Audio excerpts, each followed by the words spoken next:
Hoje nós vamos falar sobre substituição tributária de ICMS, embora exista de IPI, existe de PIS/COFINS, é disso aqui que nós vamos tratar hoje, substituição tributária de ICMS.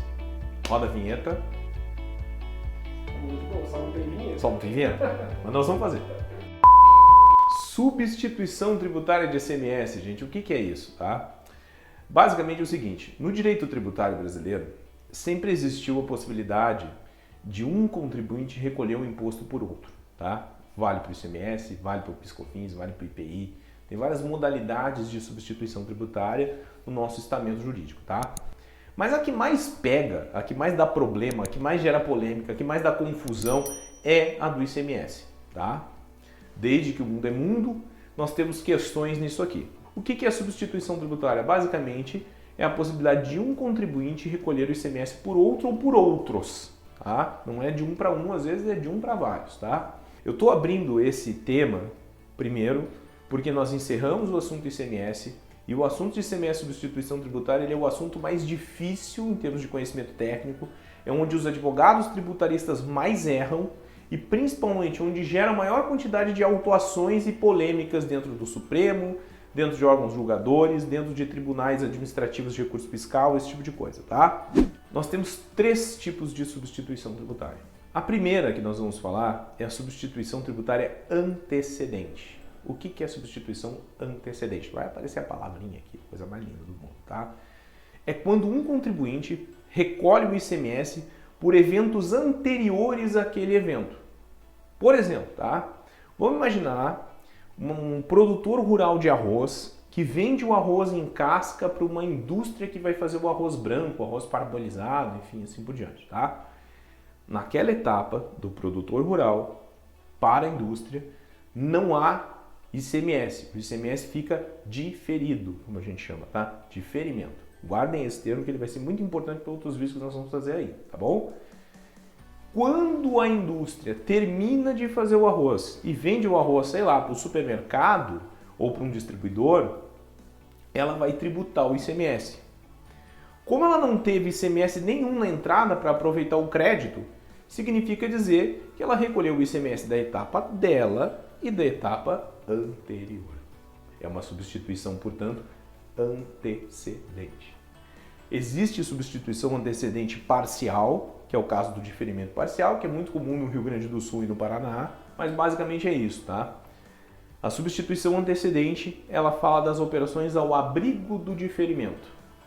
Ah, Léo, mas e se depois a operação foi diferida e não teve tributação? Significa dizer que se perdeu esse imposto? Sim, por um evento que o Estado, que o ente público entendeu que a cadeia toda deveria ficar desonerada até o final. Mas, via de regra, mesmo que a última operação esteja isenta, significa dizer que essa isenção recobriu todos os outros, numa substituição antecedente. O segundo caso é a substituição concomitante. O que é a substituição concomitante? É quando um contribuinte recolhe o ICMS pelo outro daquela operação. Onde é que isso acontece, gente? Acontece assim, ó. Eu sou uma empresa de prestação de serviço de frete que está localizada no estado do Paraná. Mas eu iniciei um outro frete lá na Bahia. E o ICMS do frete ele é sempre devido no estado onde se inicia a prestação de serviço. Se eu sou um prestador de serviço do Paraná e estou iniciando um serviço na Bahia e não tenho inscrição na Bahia, o Estado baiano pode atribuir para outra pessoa, para o tomador do meu serviço de frete, a responsabilidade pelo recolhimento daquele ICMS. Então vamos imaginar assim, uma indústria baiana me contratou lá no Paraná, eu estava lá levando uma outra carga, estava voltando com o caminhão vazio, o cara disse, não, leva lá para o Paraná um negócio para mim. Esse ICMS desse frete deveria ser pago numa Guia Nacional de Recolhimento de Tributo Estadual, a famosa GNRE. Vai aparecer as letrinhas aqui, depois vocês anotam, tá? Em vez dele recolher essa GNRE, o Estado baiano diz o seguinte, ó, você tomador de serviço contratou um cara que não é inscrito aqui, você recolhe o ICMS para ele, tá? Então esse é o caso de substituição concomitante, tá? É mais raro, é mais difícil de acontecer e a gente fala aqui para que as pessoas saibam o que é. Não é tão importante, não é tão relevante assim, mas por último, e não menos importante, ao contrário, é o mais importante, vem a substituição que mais gera problema no Brasil e é um dos maiores problemas de tributação que nós temos hoje, que é a substituição tributária subsequente. O que é a substituição subsequente? É quando um determinado contribuinte recolhe o seu ICMS e o ICMS de todas as operações seguintes. Como é que isso acontece? No PIS e COFINS isso é de um jeito, no IPI isso é de outro jeito, mas no caso do ICMS, como é que acontece, gente? É assim, ó. Existe o valor da operação e um valor estimado que vai servir imaginando a última operação lá para o consumidor final. Vamos imaginar assim, ó, uma Coca-Cola, tá? Quando o fabricante da Coca-Cola vende a Coca-Cola para o supermercado, ele vende uma Coca-Cola 2 litros por R$ 4,50. Vamos colocar aqui. Mas imagina-se que essa Coca-Cola vai ser vendida lá para o consumidor final a R$ 5,80. Então, essa nota vai ter uma base de ICMS de R$ 4,50 e uma base de ICMS de substituição de R$ 5,80. Ou seja, uma base presumida, um valor presumido de R$ 5,80. Por isso que existe essa questão. Ele não é um fato gerador ainda, ele é um fato gerador presumido.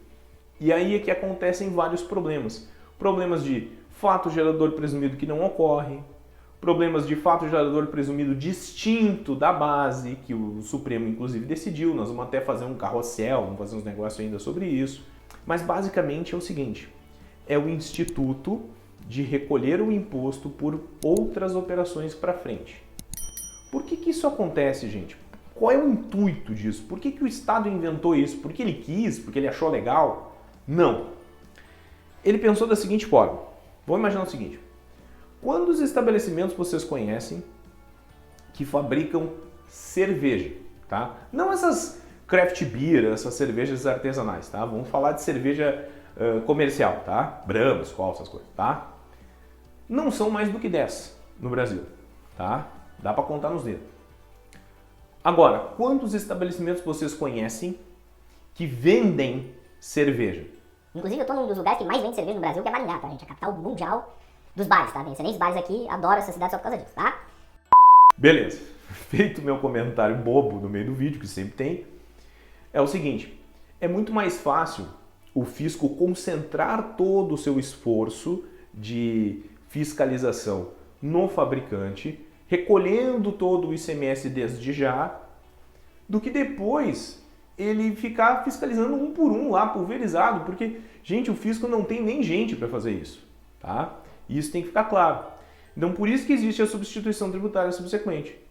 Mais do que isso, tá? Tem uma outra questão que é a seguinte, via de regra, toda vez que o Estado coloca um determinado produto em substituição tributária subsequente, ele ganha 60 dias de fluxo de caixa. Ou seja, por quê? Porque o ICMS está todo antecipado. Então, considerando que a maioria dos produtos tem um tempo de médio de vida útil entre a saída do fabricante até a chegada na ponta de 60 dias, no momento em que eu antecipo tudo isso, eu ganhei 60 dias de fluxo de caixa, né? Então, esse também é um motivo, tá? A substituição tributária de ICMS subsequente, ela existe desde a década de 90, tá? Com os segmentos mais tradicionais, lá bebidas frias, pneus, essas coisas, tá? Depois dos anos 2000, principalmente no final da primeira década dos anos 2000, a coisa virou meio que um baile.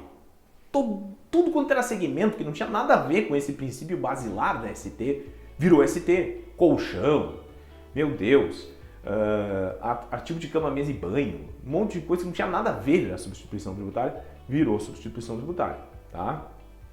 E os estados podiam legislar isso entre eles da maneira com que eles achassem melhor, inclusive dentro do seu próprio estado. Até que em 2015 surgiu um evento de padronização, e esses eventos de padronização eles vêm sendo seguidos por outras decisões do STF, que nós vamos comentar mais pra frente. Por hoje é isso, tá, gente? Esse é um vídeo de introdução à substituição tributária. Essa área de conhecimento é uma área de conhecimento dificílima. Os advogados tributaristas não conhecem muito nessa área. Outros consultores tributários não são normalmente formados nisso.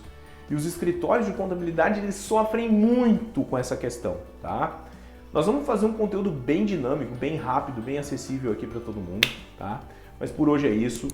Deixa teu like nesse vídeo, curte o canal, ativa as notificações, ativa o sininho lá, aquele negócio todo, e compartilha com um amigo teu, tá bom? É isso, um abraço e até a próxima.